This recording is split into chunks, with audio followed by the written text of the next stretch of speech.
You know that feeling when your heart stops? When time freezes and you're torn between running away and staying exactly where you are? That's what hit me on a Tuesday evening in March, in a modest apartment in Seattle.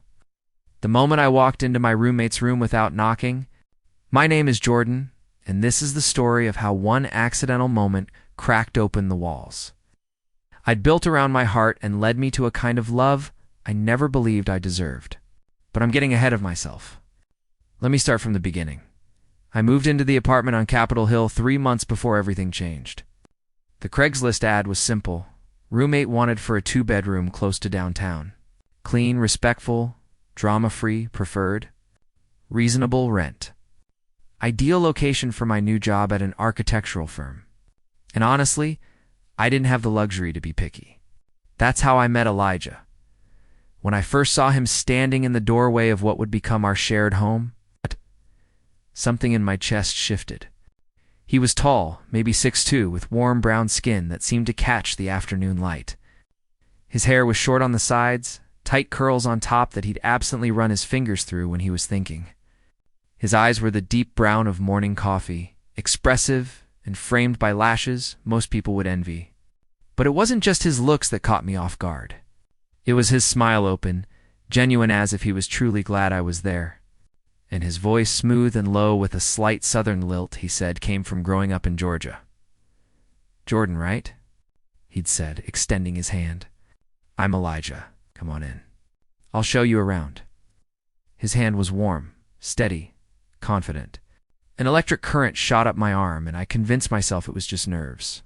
I told myself a lot of things that later proved to be lies. The apartment was perfect. Hardwood floors, huge windows, a kitchen with actual counter space. My room was smaller, but it overlooked a street where cherry blossoms would bloom in spring. It felt like a clean slate. "So, a little about me," Elijah said as we stood in the sunlit living room. "I work at Seattle Children's Hospital. Pediatric nurse. 2 years now. 3 12-hour shifts a week, sometimes 4. I'm pretty quiet. I like to cook. And I promise I'm not a serial killer."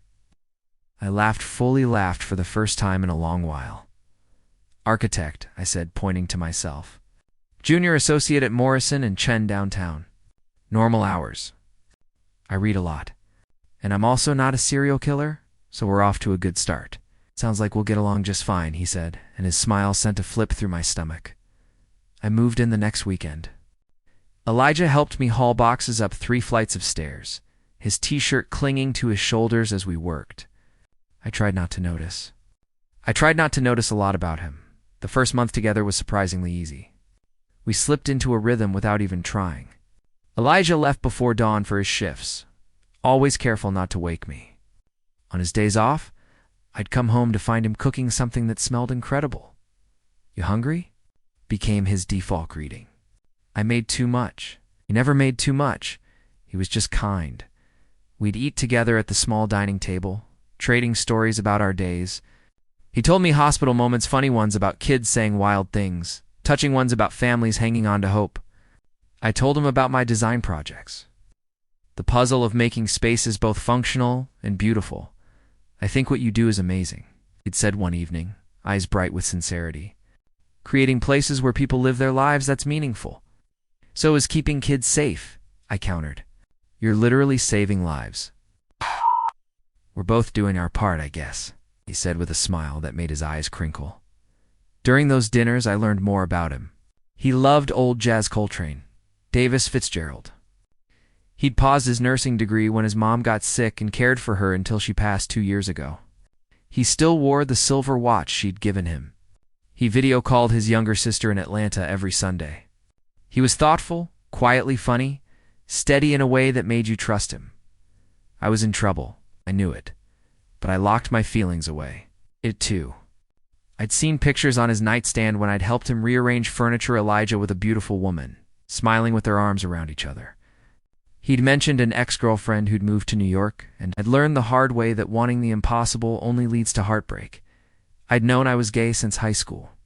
But coming out had been rough. My family wasn't openly hostile, but their silence had been its own kind of rejection, heavy and constant. I'd built a life for myself, but but the scars stayed. So I learned to be careful, to want less, to protect myself.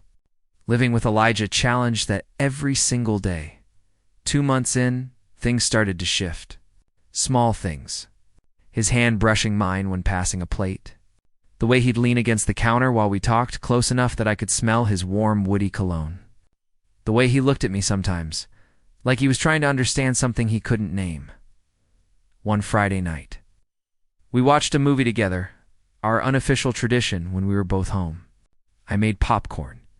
He picked an indie drama he'd heard good things about. We sat on opposite ends of the couch at first, but as the movie went on, that space slowly disappeared. His arm rested along the back of the couch, close enough that I could feel the heat of him. I was hyper-aware of everything. At one point, the main character came out to his best friend in a powerful scene.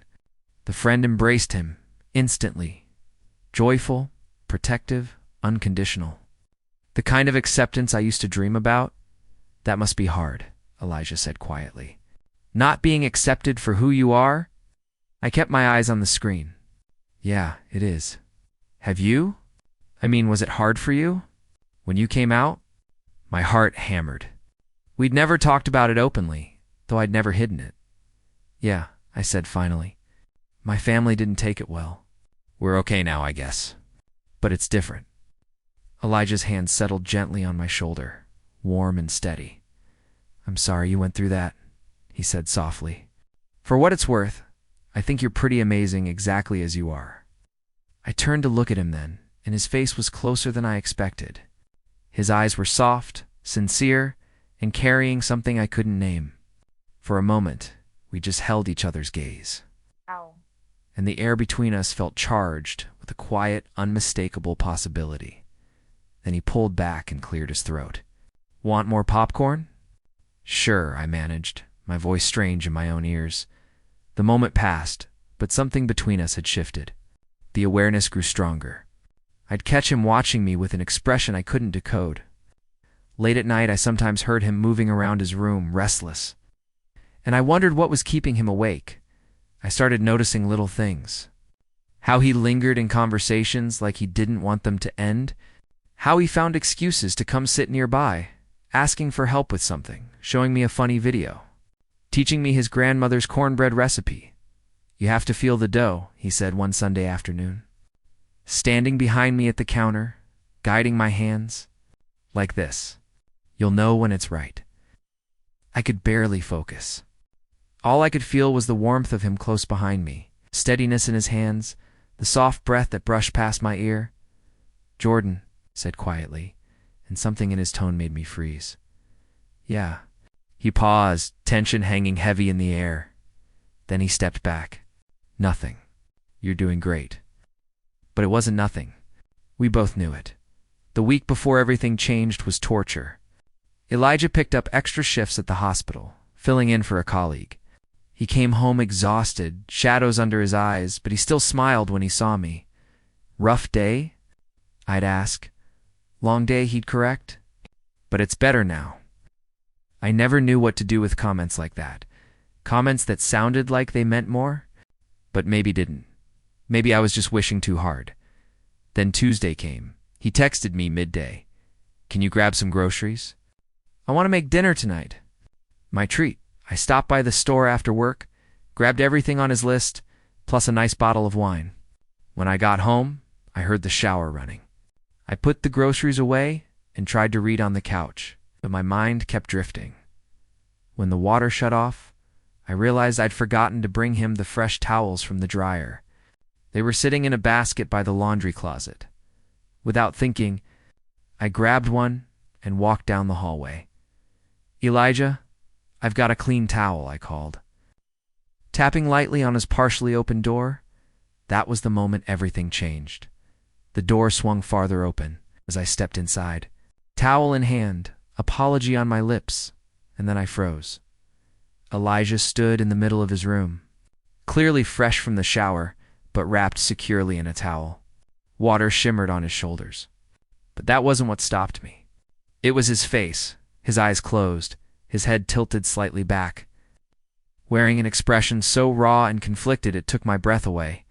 One hand rested over his heart, like he was trying to steady something inside himself.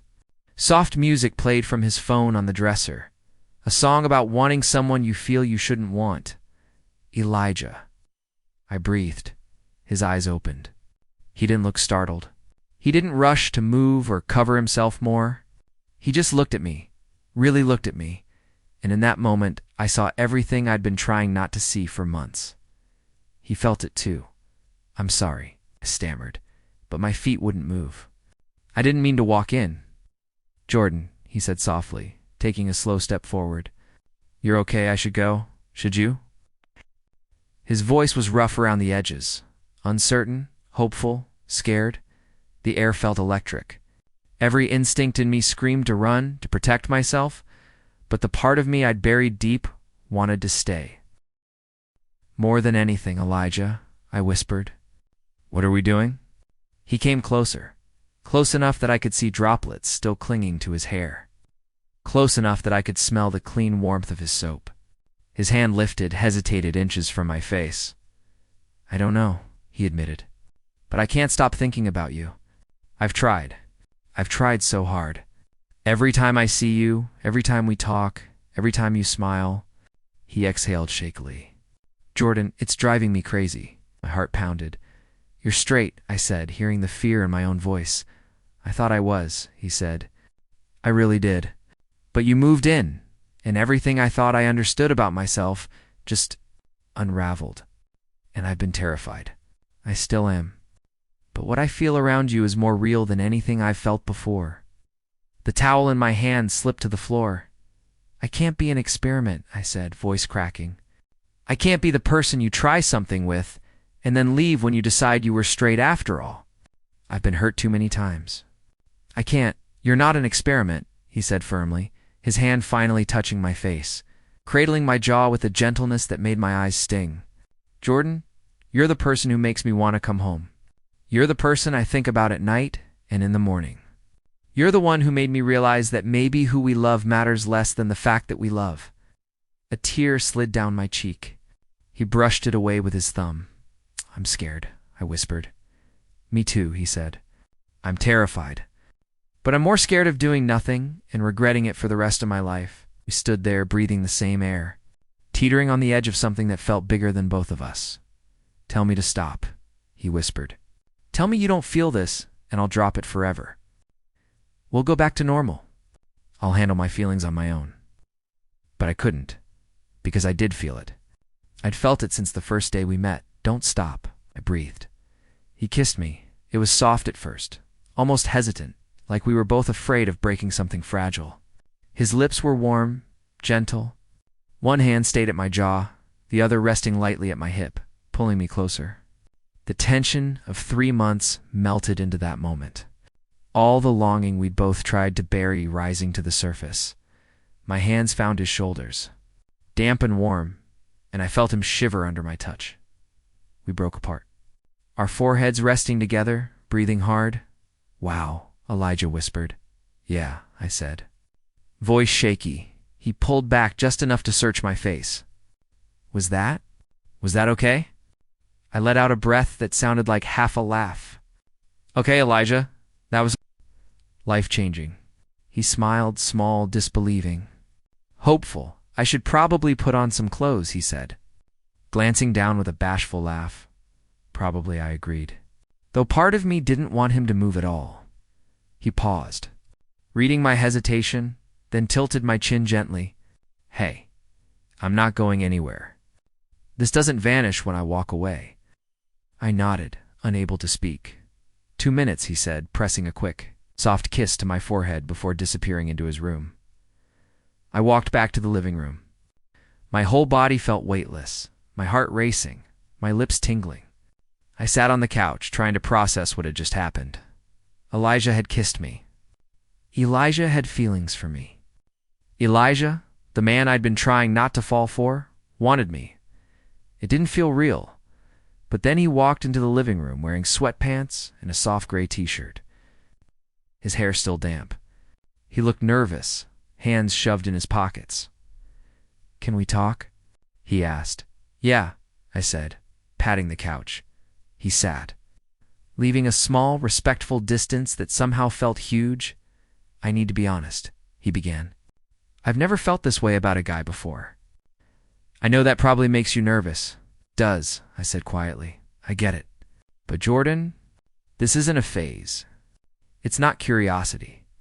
I've been wrestling with this for weeks. I've talked to a therapist. I've done research. I needed to be sure I wasn't confusing anything. Did you talk to a therapist? I asked. He nodded. I wanted to understand myself before I dragged you into anything. My therapist helped me understand that identity isn't a straight line, that it's okay to learn new truths about yourself. And the truth is, I'm drawn to you. Not to everyone. You, my throat tightened. You really did your homework. You're worth the homework, he said simply. Jordan, I can't promise I'll navigate this perfectly. I'll probably screw up sometimes, but I can promise I'm serious about this, about you. I looked at him, really looked, and saw every bit of sincerity in his eyes. I've been in love with you since the second week we lived together, I confessed. The night you made paella and we ate on the fire escape. You talked about your mom and how good food was her love language. You got this look, and I just knew, and it terrified me. His eyes widened. You felt this for that long? Yeah. And every day since has been torture. You can have me, he said, taking my hand gently. If you want me? Ah! I looked down at our hands, different and perfect. I want you, I said, but I'm still scared. Then we'll be scared together, he said. Slow, no pressure. Just us figuring out what this is. Slow, I repeated. I can do slow. His smile lit up the room. So, now what? Well, I said, suddenly lighter than I'd felt in years, I believe you promised me dinner. We didn't make dinner right away. We stayed on the couch for hours, talking about every moment we'd noticed each other. All the small signs we'd both ignored, his confusion, his fears. The walls I'd built. I don't want to hurt you, he said. Brushing patterns on the back of my hand? Then don't, I said simply. Just be honest. I can do that, he promised. We ordered pizza because neither of us had the emotional capacity to cook. We sat on the floor with our backs against the couch, shoulders touching. Is this weird? I asked. Does it feel weird to you? He countered. I thought about it. Everything had changed, and yet it felt natural. No, I said. It doesn't feel weird. It feels right. Good, he said, and kissed me again, soft, warm, promising. We agreed not to tell people right away. Not out of shame, but because we wanted to let this new thing grow quietly. Safely, but living together made keeping it private nearly impossible.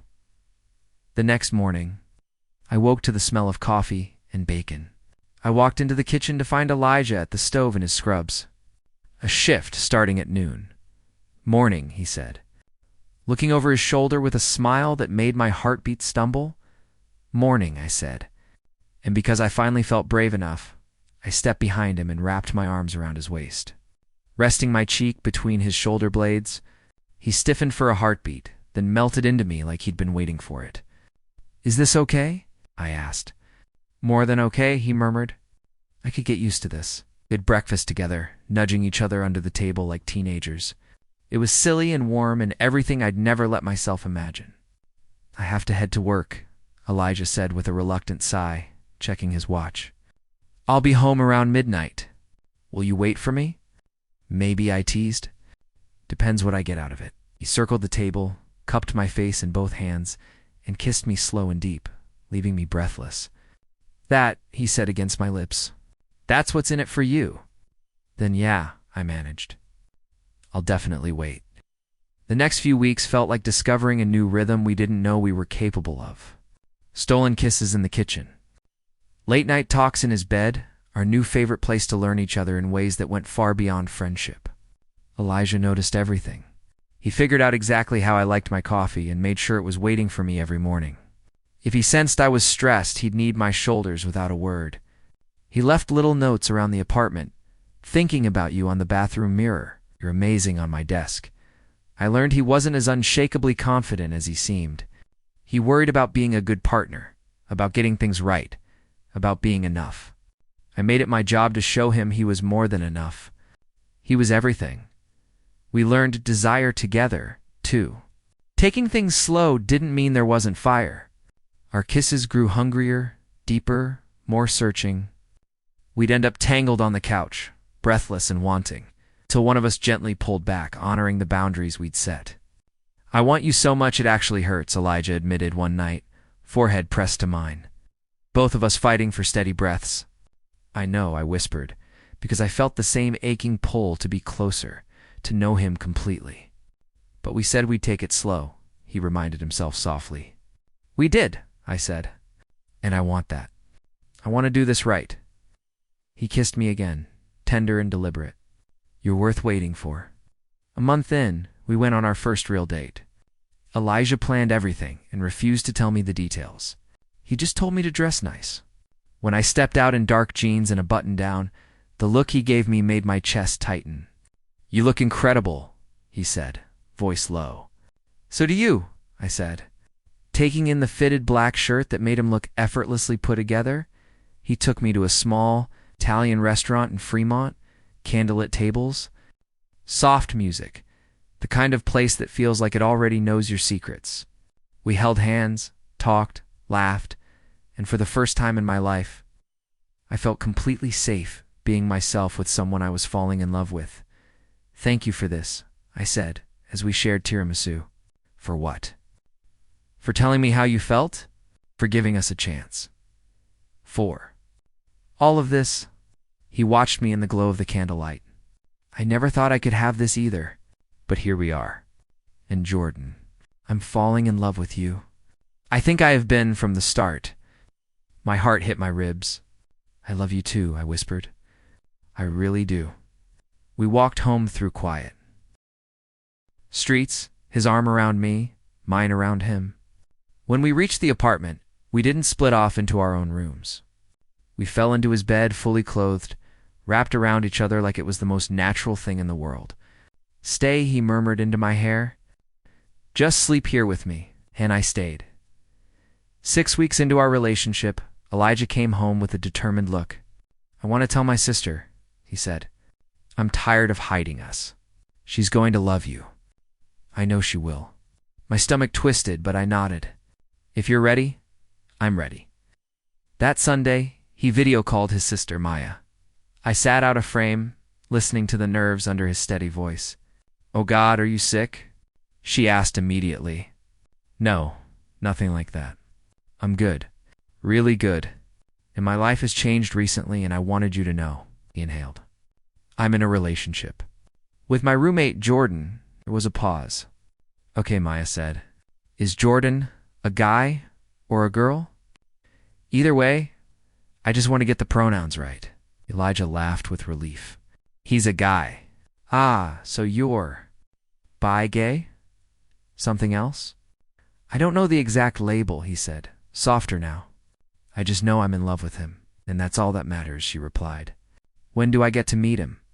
Elijah waved me over, and I awkwardly leaned into frame. "Hi, Maya. I'm Jordan." "Oh my God, you're cute," she said immediately.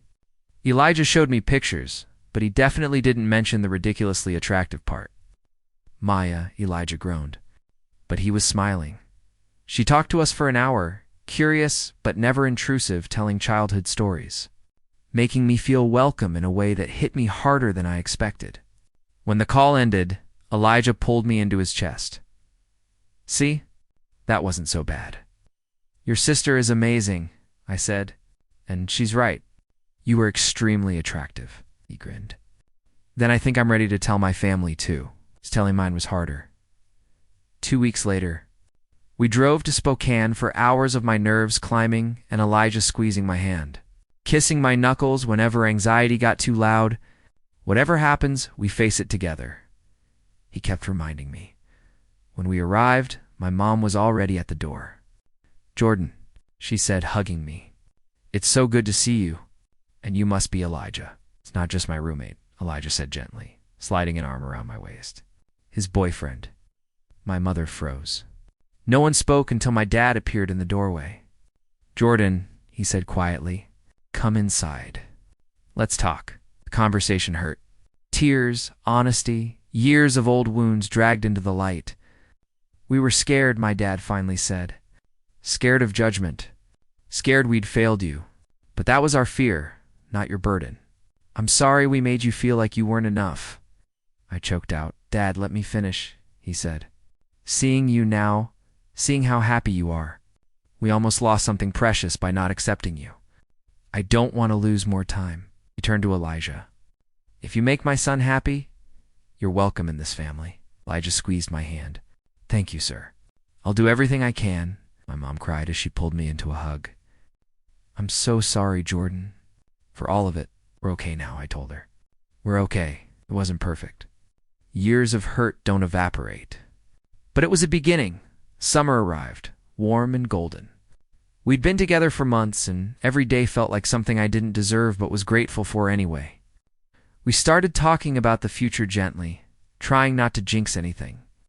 "What if we got a place with a balcony?" Elijah suggested one night, my head on his chest. "In a bigger kitchen," I added, "so we're not bumping into each other every 5 seconds." "I like bumping into you," he said with a smile. "You know what I mean?" "Do. And I like planning things with you." "Planning a life? You really see a future with me?" "Jordan," he whispered, "I see everything with you. A home, a life. Maybe a dog someday, a dog, a rescue. One that just needs someone to believe in them." "Like us," I said softly. "Like us," he whispered back. 6 months after the day, I accidentally walked into his room and everything changed. He took me back to the Italian restaurant. "Why does this feel different?" I asked as we walked in. "I'm not being weird," he insisted, while fidgeting with something in his pocket. We ate, talked, laughed, but his nerves kept rising. When dessert arrived, tiramisu, of course, something small and shiny sat on top. "A key, Elijah," I whispered. He took my hand, eyes bright. "Jordan, I know we haven't been together very long in the grand scheme of things. Every day with you has been the best day of my life. You've shown me what it feels like to be seen and loved for who I really am. I don't want to waste another second not building a life with you." He pulled out another key. "These belong to an apartment I found.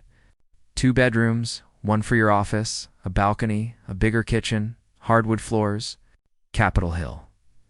I put down a deposit, but I'll cancel it if you're not ready. But I'm ready.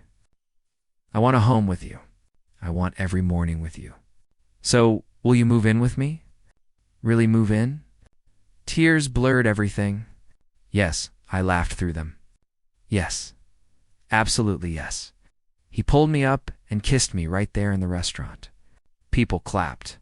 Someone whispered, "That's beautiful."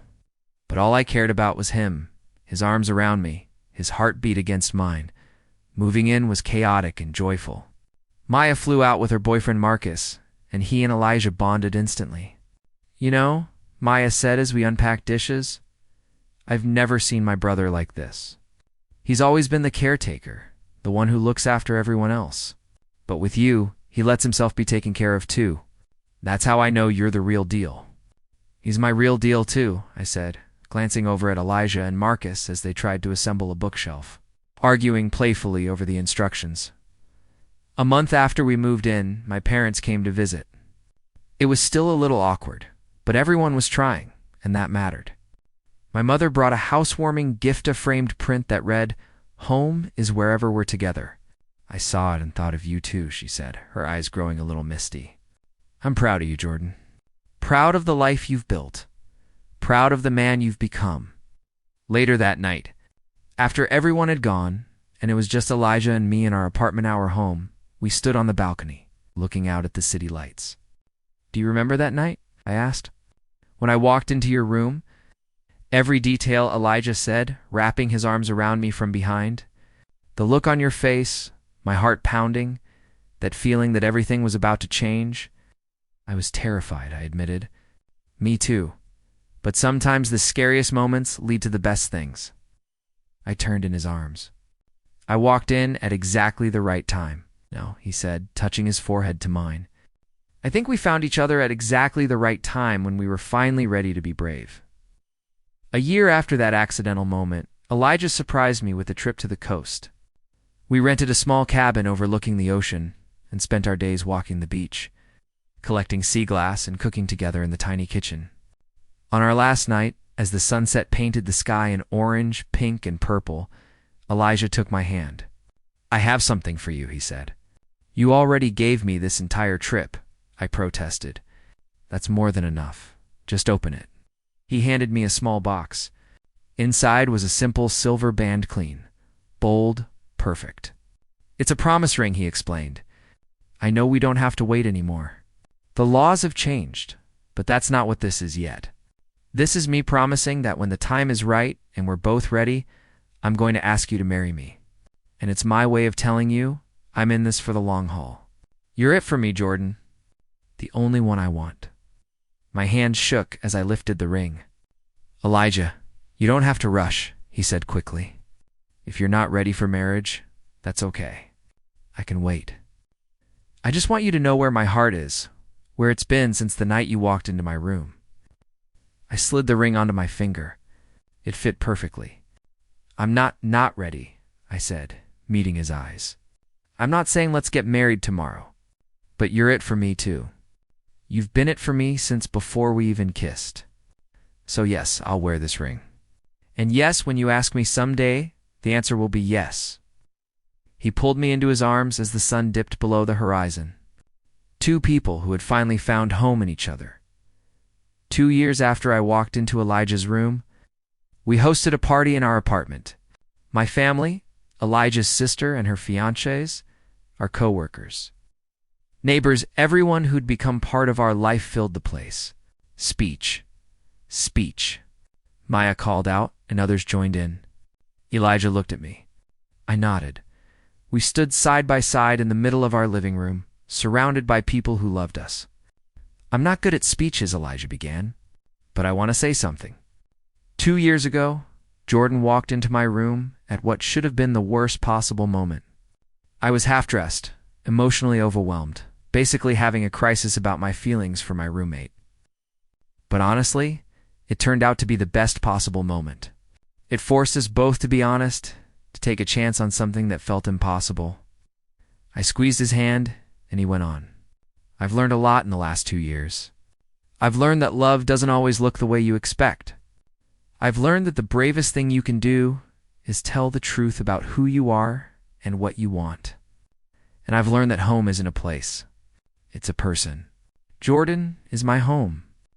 And I'm grateful every single day that he walked through that door." He turned to me. "Your turn," I breathed in slowly. Most of my life, I believed I wasn't enough. That who I was needed to be hidden or softened or apologized for. And then I met Elijah. And slowly, day by day, he showed me I was wrong. He showed me I deserved love and joy and someone who saw me completely. My voice wavered. "So thank you, Elijah, for questioning everything you thought you knew, for choosing me every single day, for reminding me what love feels like." We kissed, and the room erupted into cheers. Maya cried, my mother cried, and half the guests reached for tissues. Later, after everyone left and we were cleaning up, Elijah touched my arm. "Hey," he whispered. "Come here." He led me to our bedroom. And for a moment, I felt transported back to that night 2 years earlier, the anticipation, the electricity in the air. But this time was different. There was no fear, no uncertainty, no distance. Elijah dropped to one knee. "I know I said I'd wait until we were both ready," he began, his voice steady but full of emotion. "But Jordan, I am so ready. I've been carrying this ring for months, waiting for the perfect moment. And tonight, seeing you surrounded by people who love us, seeing how far we've come, I realize there is no perfect moment. There's only right now. And right now, I want to start forever with you." He pulled out a white gold ring with a small diamond symbol, beautiful. "Jordan Matthews, will you marry me?" I was already crying before I managed to speak. Yes, of course, yes." He slid the ring onto my finger, then stood, and we kissed, laughing, crying, overwhelmed. I can't believe you proposed in the same room where everything started, I murmured against his forehead. It felt right, he said. Full circle. Except this time, when you walked in, I was ready. And this time, we're not walking away from each other. We're walking toward our future. 3 months later, we got married in a small ceremony on the same beach where he'd given me the promise ring. Maya stood beside Elijah as his best woman. My closest friends stood with me. Both families cried happy tears. The officiant asked if we'd written our own vows. Elijah took my hands in his. I promise to always be honest with you, even when it's uncomfortable. I promise to choose you every single day in all the small moments and all the big ones. I promise to make your coffee exactly the way you love it, to listen when you need to talk, and to hold you when words fall short. I promise to keep growing with you, to keep learning about myself and about us. And I promise that no matter what life throws our way, we'll face it side by side. You're my home, my partner, my heart, and I'm grateful every day that you opened that door and let me into your life. I took a shaky breath before starting my vows. Elijah, I promise to never forget the courage it took for you to be honest about what you were feeling. I promise to support every dream you chase, to celebrate your wins, and to walk with you through the hard days. I promise to keep making you laugh, to appreciate your painfully terrible dad jokes, and to tell you when you've got food stuck in your teeth. Everyone laughed, but more than anything, I promise to love you with everything I have, for as long as I'm here. You showed me I was worth loving, that I deserved joy, that who I am is something to embrace, not hide. You are the best thing that has ever happened to me, and I promise to spend the rest of my life making sure you always know that. When the officiant pronounced us married and we kissed as everyone cheered, something inside me settled into place like a piece of myself I never realized was missing had finally been found. That evening, while we danced beneath soft string lights surrounded by people who loved us, Elijah leaned close and whispered in my ear, "No regrets, right?"